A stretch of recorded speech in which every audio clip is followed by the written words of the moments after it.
Eu anotei aqui que nos últimos dias o Instituto Fogo Cruzado, né, qual você dirige, publicou um explicativo ali, né, sobre como os grupos armados se movimentam, como fazem suas alianças, como disputam territórios aqui no nosso país, né?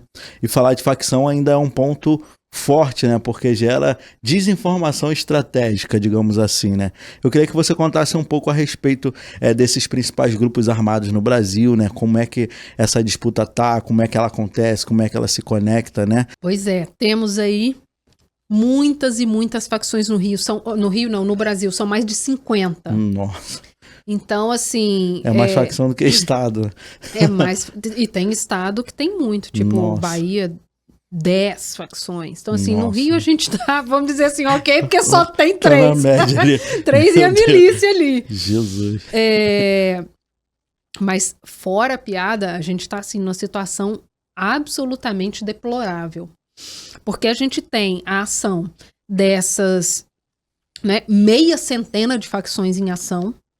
Elas agem, né, às vezes tem a facção do próprio Estado, só age ali, é local.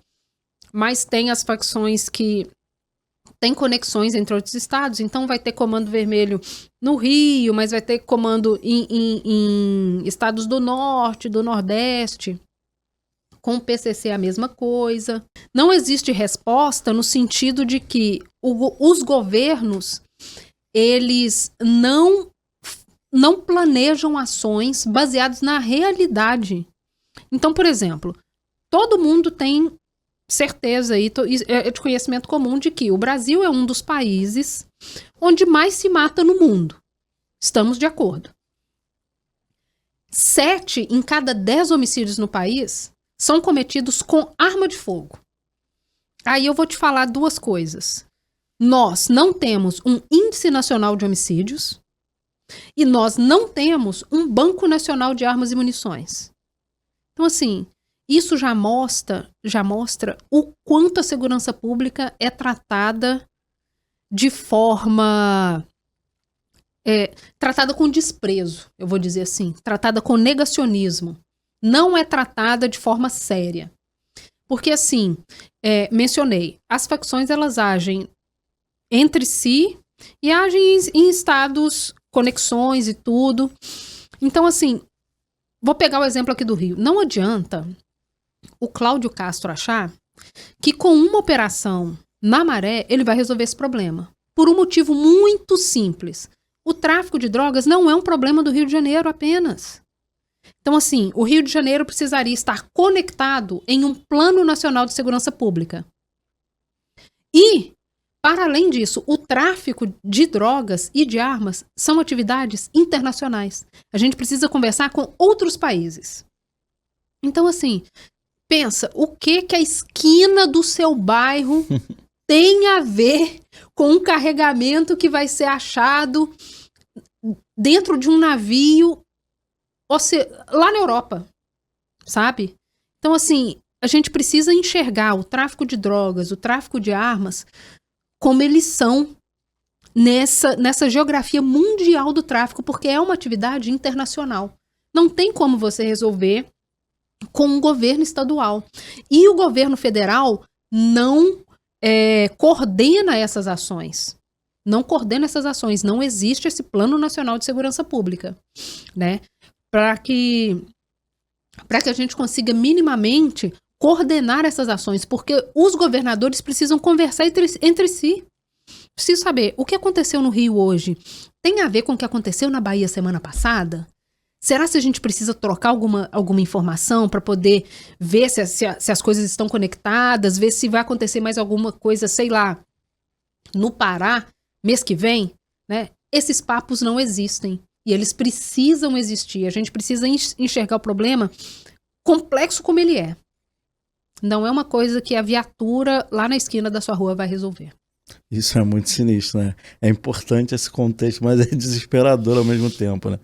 Cecília, tudo isso que a gente está falando, né, tá tratando, se conecta com a milícia de alguma forma, e uma meia centena de facções que você fala, elas vieram surgindo ao longo dos anos ou sempre foi essa grande quantidade, sempre existiu? Como que elas se dividem? Como é que a gente chega no mais quase 50? elas vêm nascendo, e é isso. Vem nascendo. Elas vão nascendo, algumas nascem, outras morrem, e algumas vão ter um sucesso internacional, como é o PCC, né? Que é isso, o PCC está presente em todos os países da América Latina, vários da Europa, várias da América do Norte, é isso. É uma multinacional de sucesso, né? E a gente não chega onde a gente chegou à toa, e nem de um dia para o outro, né? É uma sucessão de negligência, de falha, de corrupção. E pensando assim, por exemplo, vou dar um exemplo muito prático aqui para quem acompanha aí o Rio de Janeiro, que é o seguinte. Em 2008, houve a super famosa CPI das milícias. Todo mundo acompanhou, levantou-se muitos nomes de políticos, policiais, um monte de gente.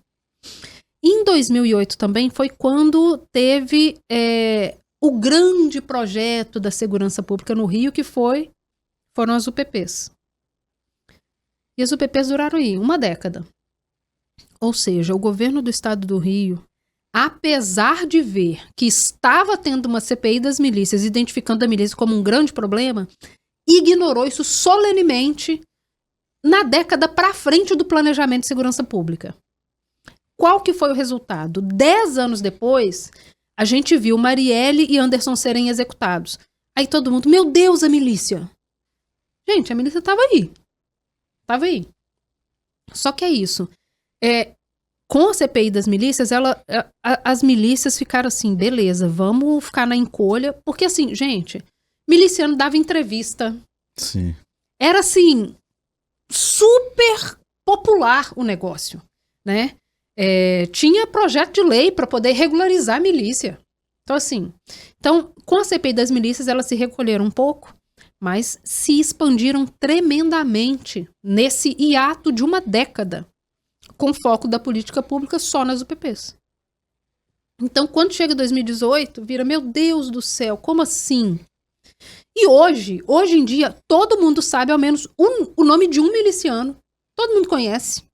Todo mundo conhece o nome de ao menos um miliciano, né? Então isso mostra assim que a gente não chega onde a gente chega à toa. E esse é um exemplo prático. Mas isso é assim, em todo estado vai ter um exemplo similar.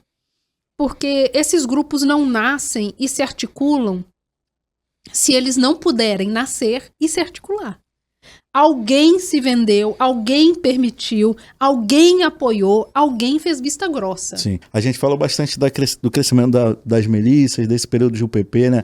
Você acha que é possível comparar, ou se tem alguma relação da falência das UPPs com os impactos das operações policiais quase sempre letais que seguem, né, se perpetuam acontecendo? Acho que não tem uma ligação direta, porque esse tipo de operação sempre aconteceu. Né? Sempre aconteceu. Então, eu acho que isso varia muito mais, inclusive, em relação ao poder de investigação, por exemplo. O Ministério Público está forte, está atuante? Porque o Ministério Público tem, entre as suas prerrogativas, a fiscalização da atividade policial, o controle dessa atividade policial. O Ministério Público está trabalhando mais ou menos, né? A corregedoria está mais forte ou mais fraca?